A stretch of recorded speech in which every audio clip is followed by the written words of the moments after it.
Now we are being recorded. Oh, great. So yeah, Phil, I love for you to start off, sharing more about this position or the company, wherever you want to start. Very good. I'll give a very short tidbit about the company. We're a New York City-based general contractor, Leeding Builders Group. Have been in the market operating for about 12 years now. A big milestone with us, though, was 7 years ago. We joined a larger company called AECOM, which is a Fortune 500 company, lends some nice stability to us, but we've still done a great job of retaining our small company feel. We're about a 125 person company on the management side, and then we've got a labor workforce, which is what we're primarily here to talk about today, that helps us across our project portfolio, which typically consists of about a dozen projects in the New York City area, primarily Manhattan, but the other outer boroughs as well, with the greatest concentration of this outer borough work in Brooklyn and Queens. In terms of the position that we're looking for, would be as a general laborer. So this is an individual that comes to a project site when we're about a third of the way through. That would be, so our construction projects, just to give you a sense, they're typically about 3 years in duration. The first year or so is demolition and excavation foundation. But beyond that, once we start going vertical, we have a need to have our own labor workforce in addition to subcontractors that we bring on board for specialty type work, whether that's carpentry, tile work, masonry, the list goes on. So the labor position, this individual working in a team of other laborers will be responsible for general cleaning. So that's housekeeping, making sure that the floors are in good order so that there's no safety hazards. Would be responsible for accepting small material deliveries to the project site. We operate, typically there's something called a hoist. It's a temporary elevator on the exterior of the building for to move construction workers up and down the building, as well as to get material deliveries to the correct floor. So those are the types of responsibilities that a laborer would be doing. They work directly for Leeding Builders Group and are at the direction of our on-site field team. Great. And so what kind of opportunities for advancement are there in this labor? Or actually, before we go there, let's quickly talk about like wages and benefits and hours. What are all those like? Sure. So I'll start with hours. Okay. Our job sites, they run from 7 a.m. is typically when they start, and the construction day would end at 3:30.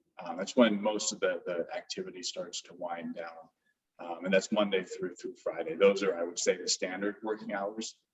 For this position, generally as the day winds down, there's still a need to clean, to remove debris from the building and some other activities before we can truly close down the project site for the day. So I would say generally during the work week, it's 7 a.m. to 5 p.m.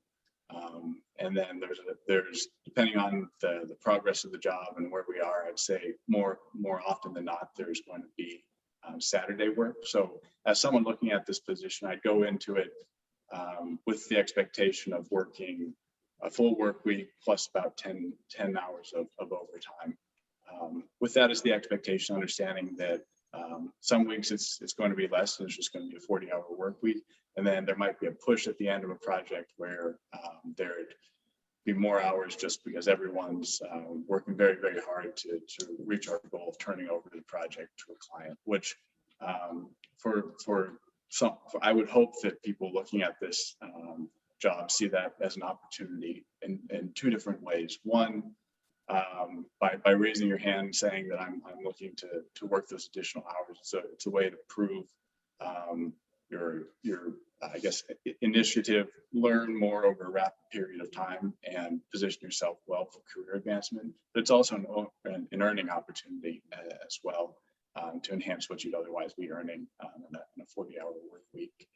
In terms of benefits, so we'd offer a medical plan, and then there's paid sick leave, which, because we are in New York City, the sick leave is more generous than a lot of other cities or states. So that primarily sums up benefits. In terms of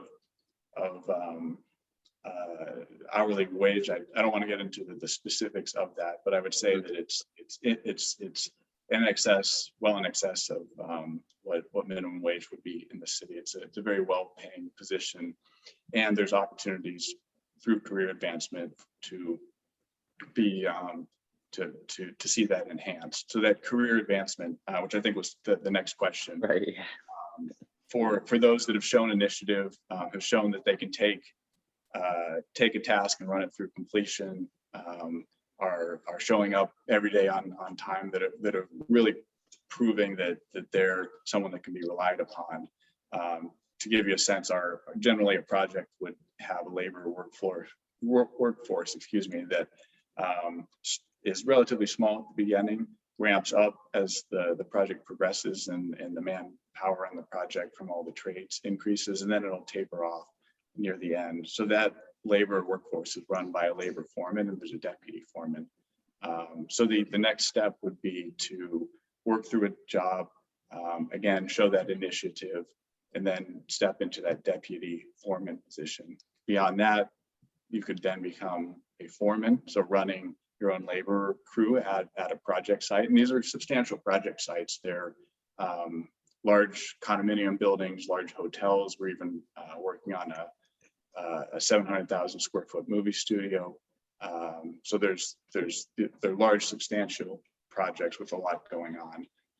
And those that really demonstrate their abilities as a labor foreman, there is the opportunity to advance to become a superintendent. The difference between being in the laborer type role versus the superintendent role is the superintendents are overseeing other specialty contractors at a project site. So that's, as I mentioned before, we'll have hired someone to do tile work or someone to be the plumber at the project site. So the superintendent is overseeing their work, ensuring that everything's being installed as it was designed by the architect or engineer, having a more active role in the safety of the project site. Quality, both safety and quality, are very important to us as a company. So there's really an unlimited career progression based on what someone is looking to do and the initiative that they show. Awesome. Are there, so it sounds like this is a great entry level role into the construction field. Absolutely. And in terms of requirements, it's just OSHA and the New York City, I forget right. what so the acronym is, yeah. The construction in New York City has a lot of different agencies that play a role, starting with permitting, through the fire department being involved, just landmarks, lots of city agencies involved. So the minimum requirements are largely city driven. So as you just said, there's OSHA training, so 30-hour OSHA. So that's a prerequisite. And then more recently, New York City has required construction workers to have an SST card, site safety training card, which there's a couple of different avenues to obtain that. The easiest is the 30-hour OSHA, which is already a minimum requirement for this position, plus supplemental classes, which I believe is additional city approved coursework of 10 hours to add to the OSHA. Beyond that, we'd be looking for someone that has a high school education or equivalents, so a GED, or alternatively construction experience, preferably 3 years of construction experience. So yes, entry-level position, but we are looking for someone that has done the necessary training and proven themselves through some of those other avenues, through education or similar work experience. Right. Well, I think this was pretty informative. I would just love your own take on what do you like working at Leeding Builders, and what is great about it. Sure. No, I'm glad you asked the question. You know, maybe I'll zoom out 1,000 feet and then zoom in a bit. So just working in New York City is fantastic, especially being able to work on these iconic projects that get a lot of recognition. It's not just me as an employee of Leading Builders Group or someone else as an employee of another construction contractor or subcontractor that's interested in these types of things. There's actually, as an example, I've got something at my desk. So we have a project that's on Madison Avenue, and during the depth of winter, the developer had us post a sign on the building, which I don't know how well this is going to show up, but that's a photo of Jerry Seinfeld, and it says, so you thought New York was dead," or something to that effect. So the idea here was the developer was looking to do a marketing campaign to attract condo unit buyers, but also to show their support for New York City. So that's one of our projects, and that's something that got a tremendous amount of press in the newspaper. Jerry Seinfeld came to the project site, and a lot of the workers got to meet him.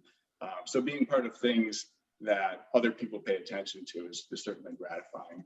Specifically as Leading Builders Group, about half of our work is with repeat clients, which I think is a testament that we're certainly doing something right, that we've built a relationship, done right by our clients, proven that we can deliver on what we said we can deliver, which is something that only happens where there's contribution from everyone on the project team, from the laborer to the superintendent, to the project manager, to myself, which is not always the case for other companies. So I think that's really meaningful.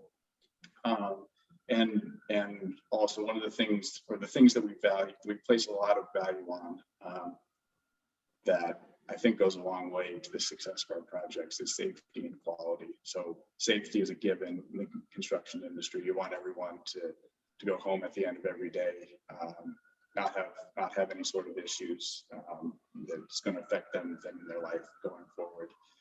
And then also quality. A lot of our projects are condominiums. Some of them are rental buildings, but quality is paramount there, because you have these high-end finishes. You've got marble, you've got stone, you've got finishes on your wall that need to meet certain tolerances.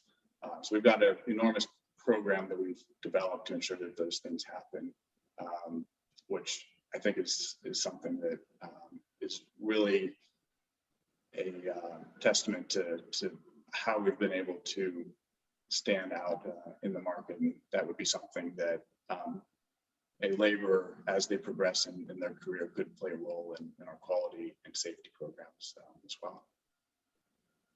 Nice.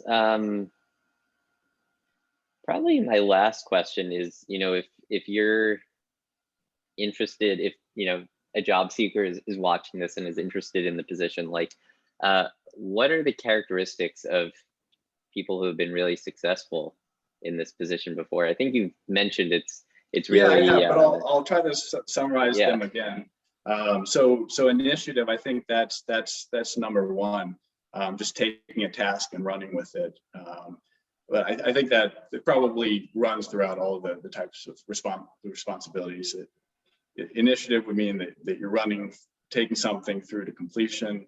It's showing that you're willing to take on additional responsibilities, execute those responsibilities to then position yourself to progress in your career, and taking a task and completing it so that nothing is left half done. Beyond that, the other thing that's really important is just being able to build a good rapport with your deputy labor foreman, with your foreman, and the rest of the project team from Leading Builders Group that have different roles in the projects. I think those are the key to success. Work well with others and show initiative, and just be consistent. And I think there's great opportunities if you have those attributes. Awesome. Well, any parting words? Otherwise, I'm good. Parting words. I guess the last thing I'd say is that, you know, this is a construction role, so you're going to be in an environment that's an active construction site. There's a lot going on. The building is, you're typically working in a building, but it's exposed to the elements. So there may not be permanent climate control until we've got the building fully enclosed. So you've got to be someone that doesn't mind working outside, that can dress for the weather. And there's always things that crop up at a project site that were unexpected. And you've got to be willing to address them just as part of the natural day, which I think is great, keeps things interesting. But just want to make sure that for someone looking into this role, know that it is at an active construction site. It's not there's not opportunities for remote work, but it's something that's interesting to me. Our guys in the field love working on sites. And I guess one further thing that just might be great to highlight is that I mentioned that we typically have a portfolio of about a dozen projects. So the duration of a project is for this position would be somewhere between 6 months to 2 years, depending on the project and depending on when you come into the project. But we've always got that portfolio. So it's by no means a position that we're looking for one project. Our objective is to find someone for them to become a long-term employee. And as one project ramps down, then you graduate to the next project. And even in graduating to another project, that's the opportunity. That's the time when you might be able to take on a role with greater responsibility. So there's a lot going on. We've got a lot of work in the city. It's an opportunity to see a lot of different projects and meet a lot of different people, which I think is something that's always I would look forward to. Great. Well, thanks, Phil. I'll stop the recording. Absolutely.